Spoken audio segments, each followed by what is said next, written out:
बिस्मिल्लाहिर्रहमानिर्रहीम अस्सलामु अलैकुम। आज जो हम एक क्वेश्चन करने जा रहे हैं वो है फरवरी मार्च 2023 जो कि लेटेस्ट पेपर है, उसका हम क्वेश्चन नंबर 5 करने जा रहे हैं। ठीक है जी। ये एक रेफरेंस पेपर है मेरे हिसाब से, जो कि क्योंकि न्यू पेपर पैटर्न पे है, तो जो बच्चा एएस लेवल इकोनॉमिक्स में अपेयर हो वो ये पेपर ज़रूर अटेम्प्ट करके जाए, मेरी एडवाइस होगी उस बच्चे को। ठीक है जी। एक चीज़ नोटिस करना यहाँ बहुत ज़रूरी है कि अब 8 मार्क्स की जो बाइफर्केशन एग्जामिनर ने की हुई है, जो जहाँ पे उसने मार्क्स एलोकेट किए हैं, वो मार्क्स कहाँ कहाँ एलोकेट किए हैं ये समझना बहुत ज़रूरी है। ठीक है जी। तो सबसे पहली चीज़ हम ये देखते हैं कि भाई AO1, AO का मतलब होता है असेसमेंट ऑब्जेक्टिव। ठीक है। इसके अंदर AO1 के 3 मार्क्स हैं। ठीक है। और AO1 होता क्या है भाई? AO1 होता है नॉलेज एंड अंडरस्टैंडिंग। ठीक है जी। डेफिनेशंस हो गई, अगर उसने कोई डायग्राम वगैरह मांगा है तो वो इसके अंदर कवर होता है। ठीक है। इसके बाद आती है बात AO2 की, असेसमेंट ऑब्जेक्टिव 2। ये भी 3 मार्क्स इस पे देगा एग्जामिनर, इस पे भी 3 मार्क्स देगा। और इसके अंदर शामिल होता है एनालिसिस, पॉइंट्स की डेवलपमेंट, पॉइंट्स की एक्सप्लेनेशन, उनके एडवांटेजेस, उनके डिसएडवांटेजेस वगैरह वगैरह, जो भी क्वेश्चन मांग रहा है आपने यहाँ पे एनालिसिस इसका करना है। ठीक है। और जो नई चीज़ ऐड हुई है मेरे भाई वो है AO3, जो पहले सिर्फ 12 मार्क के क्वेश्चन में होती थी, अब 8 मार्क के क्वेश्चन में भी होगी। यहाँ पे इसने 2 मार्क्स 2 नंबर रखे हैं इसके, और ये होती है भाई इवैल्यूएशन। एवेल्यूएशन में मैं काफ़ी टिप्स भी दे चुका हूँ अपनी पुरानी वीडियो में, तो आप लोग वो भी देख सकते हैं जाके। और अभी हम इस क्वेश्चन को भी डिस्कस करते हैं, तो इंशाल्लाह ताला क्रिस्टल क्लियर हो जाएगा, आराम से समझ में आ जाएगा हमें क्या करना है। ठीक है। तो सबसे पहले आते हैं फिर क्वेश्चन पे। कह रहा है कि जी with the help of a diagram, diagram की मदद लेना ज़रूरी है। ठीक है, यानी कि इसके ऊपर मार्क्स हैं। एक्सप्लेन करें what is meant by an appreciation.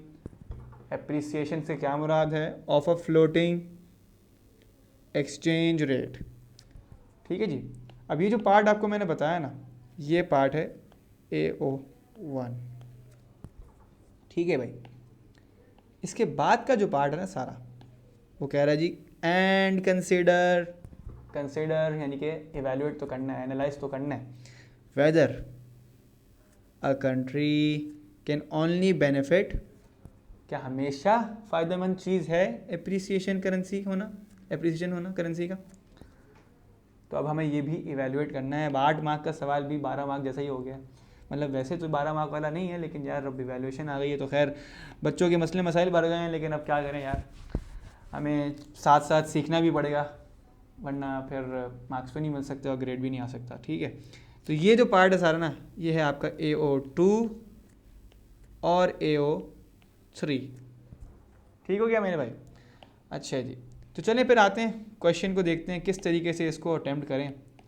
चलिए मैं ज़रा मार्कर चेंज कर लूँ, 1 मिनट रुकिएगा। सबसे पहले हम कुछ की डेफिनेशंस बता सकते हैं इस क्वेश्चन में। हम डिफ़ाइन कर सकते हैं फ्री फ्लोटिंग एक्सचेंज रेट, कि भाई ये क्या होता है। आप थोड़ा सा बताइएगा कि एक्सचेंज रेट क्या होता है। सही है। और आप डिफ़ाइन कर सकते हैं एप्रिसिएशन क्या चीज़ है भाई, एप्रिसिएशन ऑफ करेंसी क्या चीज़ होती है। तो देखिए, आपको और मुझे मालूम है कि एक्सचेंज रेट का मतलब होता है value of one currency in terms of another currency. क्या होता है भाई? Value of one currency in terms of another currency. आजकल हम सुनते हैं कि डॉलर बढ़ता जा रहा है, $1 280 रुपये का हो गया, 290 रुपये का हो गया। तो ये क्या है? ये है एक्सचेंज रेट। और इसका बढ़ना, इसका मतलब है कि डॉलर एप्रिशिएट कर रहा है, रुपया डेप्रिशिएट कर रहा है, डॉलर की वैल्यू बढ़ रही है। एप्रिशिएशन का क्या मतलब है भाई? कि वैल्यू बढ़ना, करेंसी की वैल्यू बढ़ना। तो आजकल क्या एप्रिशिएट हो रहा है पाकिस्तान में? डॉलर एप्रिशिएट हो रहा है, और रुपया क्या हो रहा है? डेप्रिशिएट हो रहा है। ठीक है। तो ये कुछ डेफिनेशन हम बता सकते हैं इस क्वेश्चन के अंदर। और फिर उसने मांगा क्या है हमसे? उसने हमसे मांगा डायग्राम। तो डायग्राम के इसमें मार्क्स हैं भाई डायग्राम। तो चले फिर अब हम डायग्राम के ऊपर आते हैं। अच्छा जी, डायग्राम बनाने से पहले एक बात हम ये नोट कर लें कि एप्रिसिएशन जो है ना वो दो चीज़ों से होती है, या तो डिमांड ऑफ लोकल करेंसी बढ़ जाए, ठीक है, या फिर सप्लाई ऑफ लोकल करेंसी कम हो जाए। तो अब ज़रूरी नहीं कि आप दोनों केस बनाएं या एक ही डायग्राम में दोनों बनाएं। आप डिमांड बढ़ा के भी दिखा सकते हैं डायग्राम के अंदर, आप सप्लाई कम करके भी दिखा सकते हैं। आपको मार्क्स वो पूरे क्रेडिट करेगा, पूरे देगा वो आपको, ठीक है। तो चलें, मैंने एक डायग्राम बना के रखा हुआ है, आपको मैं वो दिखाता हूँ। 1 2 3 और ये देखें जी, ये आ गया। तो मैंने यहाँ पे डिमांड ऑफ रुपीस, क्या नाम है, इसको बढ़ाया हुआ है, राइटवर्ड शिफ्ट आप देख सकते हैं शो हो रहा है, ठीक है। ज़रूरी क्या है यहाँ पे, सबसे पहली बात तो भाई लेबलिंग बहुत बहुत ज़रूरी है। लेबलिंग पे वो मार्किंग स्कीम में वो कई बार वो कहता है कि यार बच्चे लेबल नहीं करते एग्जामिनर रिपोर्ट, इसलिए मैं कहता हूँ पढ़ा करें, ठीक है। तो वाई एक्सिस पे एक्सचेंज रेट और एक्स एक्सिस पे जो भी लोकल करेंसी, जो भी आप करेंसी शो कर रहे हैं इसको इस डायग्राम के अंदर, उसकी क्वांटिटी आपने यहाँ लिखनी है। तो मैंने यहाँ क्योंकि रुपीस यूज़ किया है, वैसे तो रुपीस अनफॉर्चुनेटली अप्रिशिएट नहीं हो रहा, लेकिन खैर दिल को बहलाने के लिए कहते हैं ना, ख्याल अच्छा है गालिब, तो बस फिर वही बात हो गई ना। तो यहाँ पे मैंने क्वांटिटी ऑफ रुपीस रखी है एक्स एक्सेस पर, ठीक है, और मैंने एक राइटवर्ड शिफ्ट शो कर दिया है, ठीक है जी। तो मेरी पहली रिक्वायरमेंट जो कि AO1 के मुताबिक है वो तो हो गई पूरी, और यहाँ पे मुझे मिल जाने चाहिए इंशाअल्लाह ताला 3 मार्क्स, ठीक है। अब हम आते हैं अपनी नेक्स्ट रिक्वायरमेंट पे, और क्वेश्चन पे भी हम दोबारा नज़र डालते हैं कि वो क्या कह रहा है। AO2 और AO3 के जो हमारी रिक्वायरमेंट्स हैं हमें वो पूरी करनी है, ठीक है। वो कह रहा है भाई कंसीडर बहुत इंपॉर्टेंट वर्ड है, वेदर अ कंट्री, एक मुल्क हमेशा उसको फ़ायदा होगा, किस चीज़ से फ़ायदा होगा मेरे भाई, एप्रिसिएशन होने से, उसकी करेंसी की एप्रिसिएशन, उसकी वैल्यू बढ़ने से क्या हमेशा एक कंट्री को बेनिफिट होगा या नहीं होगा। अब हमें इस चीज़ को एनालाइज करना है, ठीक है भाई। तो आइए करते हैं एनालाइज। सबसे पहली बात समझना ये ज़रूरी है कि यार एप्रिसिएशन से होता क्या है। हमें पता है कि यार एप्रिसिएशन से एक्सपोर्ट नहीं, हम कहते हैं जी प्राइस ऑफ एक्सपोर्ट्स, ठीक है। Price of exports become expensive, ठीक है जी।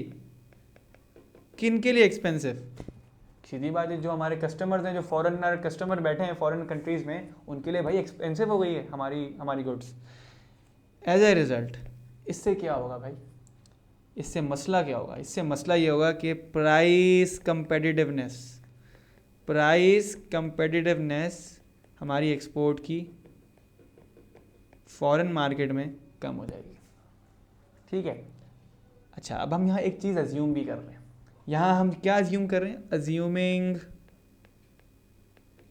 हमारी एक्सपोर्ट की जो PED है ना भाई, PED ऑफ एक्सपोर्ट वो है ग्रेटर देन 1, यानी इलास्टिक है।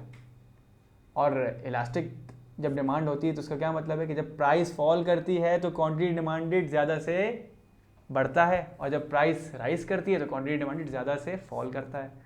तो यहाँ हम ये अज्यूम कर रहे हैं कि भाई प्राइस इलास्टिसिटी ऑफ डिमांड जो है ना एक्सपोर्ट्स की, वो इलास्टिक है। और क्योंकि price of exports have become expensive, तो as a result price competitiveness of our exports lost हो गई, सही भाई। अब इसकी वजह से क्या होगा भाई, इसकी वजह से डिमांड ऑफ एक्सपोर्ट्स फॉल हो जाएगी। डिमांड ऑफ एक्सपोर्ट्स क्या होगी भाई, फॉल हो जाएगी। अच्छा जी, दूसरी बात आपको पता है कि इंपोर्ट्स को मैं डिनोट कर रहा हूँ M से। प्राइस ऑफ इंपोर्ट्स जो हैं वो चीपर, कहा जाता है कि भाई appreciation makes exports expensive and imports become cheaper. Imports क्या हो जाती हैं भाई, सस्ती हो जाती हैं, रिलेटिवली सस्ती हो जाती हैं। वर्ड बहुत ज़रूरी है, रिलेटिवली, ठीक है भाई। अब क्योंकि रिलेटिवली सस्ती हो गई, तो अब ये इन दो चीज़ों से हम क्या बेनिफिट निकाल सकते हैं। सबसे पहला बेनिफिट यहाँ देखिएगा जी, कि क्योंकि एक्सपोर्ट्स कम हो गई हैं अच्छा, अब हम यहाँ एक और चीज़ एज्यूम करते हैं, मैं ज़रा भूल गया था ये पॉइंट, कि भाई इम्पोर्ट की भी जो डिमांड है ना यार, इम्पोर्ट की भी जो डिमांड है वो है इलास्टिक। ये हम यहाँ एज्यूम कर रहे हैं। इलास्टिक है तो इसका मतलब है जहाँ प्राइस कम हुई, जहाँ इम्पोर्ट सस्ती हुई, इम्पोर्ट्स की डिमांड बढ़ गई। सही है। तो इससे क्या हुआ जी, हमें पता है एक कंपोनेंट होता है x माइनस एम, ठीक है जी, इसको कहा जाता है नेट एक्सपोर्ट्स। और ये किस चीज़ का कंपोनेंट होता है मेरे भाई, ये होता है एडी, एग्रीगेट डिमांड का कंपोनेंट। क्योंकि x माइनस एम डिक्रीज हो रहा है, फॉल हो रहा है। कैसे डिक्रीज, कैसे फॉल हो रहा है भाई, एक्सपोर्ट देखें यहाँ फॉल हो रहा है, इंपोर्ट इंक्रीज हो रहा है, तो टोटल में जो है नेट एक्सपोर्ट्स बन जाती है नेट इंपोर्ट्स, क्या पता। ठीक है, तो इससे क्या होगा मेरे भाई, एग्रीगेट डिमांड भी फॉल होगा। तो जब एग्रीगेट डिमांड फॉल होगा, आपको पता है एग्रीगेट डिमांड में कौन सा शिफ्ट आ जाएगा, आ जाएगा लेफ्टवर्ड शिफ्ट। ठीक है जी, और इससे कौन सी इन्फ्लेशन कम हो जाएगी, इससे कम हो जाएगी मेरे भाई डिमांड पुल इन्फ्लेशन, आपकी इकोनॉमी के अंदर कम हो जाएगी। बात समझ में आ रही है। तो भाई ये तो एक बेनिफिट आ गया। और दूसरा बेनिफिट क्या है भाई, अब अगर एक डेवलपिंग इकोनॉमी है हमारे जैसी, या अगर डेवलपिंग नहीं भी है, उसके पास कुछ ऐसे रॉ मटेरियल्स नहीं है, for example oil, petrol, diesel import करना पड़ रहा है, एप्रिसिएशन हो गई करेंसी की भाई, तो आपको पता है इंपोर्ट्स हो गई चीपर। इंपोर्ट्स क्योंकि चीपर हो गई तो फिर रॉ मटेरियल सस्ता आएगा, रॉ मटेरियल की प्राइस जो है वो कम हो गई। रॉ मटेरियल की प्राइस अगर कम हुई तो इससे क्या कम हो जाएगा मेरे भाई, इससे कॉस्ट ऑफ प्रोडक्शन भी कम हो जाएगा। और क्योंकि कॉस्ट ऑफ प्रोडक्शन कम हो जाएगा तो भाई इन्फ्लेशन कौन सी कम हो जाएगी, इससे कॉस्ट पुश इन्फ्लेशन जो है ना मेरे भाई वो कम हो जाएगी। इसको हम इम्पोर्टेड कॉस्ट पुश इन्फ्लेशन भी कह सकते हैं, इम्पोर्टेड CPI के लिख देता हूँ भाई मैं, समझ जाना ये कॉस्ट पुश इन्फ्लेशन है। ठीक है, ये भी कम हो गई, तो ये बेनिफिट्स हैं। ठीक है, आप ये बेनिफिट्स बता सकते हैं। अब अगर अब आपने ये एनालिसिस कर लिया भाई, इसके आपको मार्क्स मिलते जा रहे हैं। लेकिन अब क्योंकि ये तकरीबन एक 12 मार्क का ही छोटा वर्जन बन गया है, तो हमें यहाँ पे इसके ड्रॉबैक्स भी बताने हैं। और ड्रॉबैक्स क्या हैं, क्या दिख रहे हैं ड्रॉबैक्स, बट ड्रॉबैक्स ये दिख रहे हैं कि क्योंकि AD कम हो रहा है, क्योंकि एग्रीगेट डिमांड कम हो रहा है, एक्सपोर्ट्स कम हो रही हैं, एक्सपोर्ट्स कम हो रही हैं तो भाई AD कम हो रहा है, आपको पता है।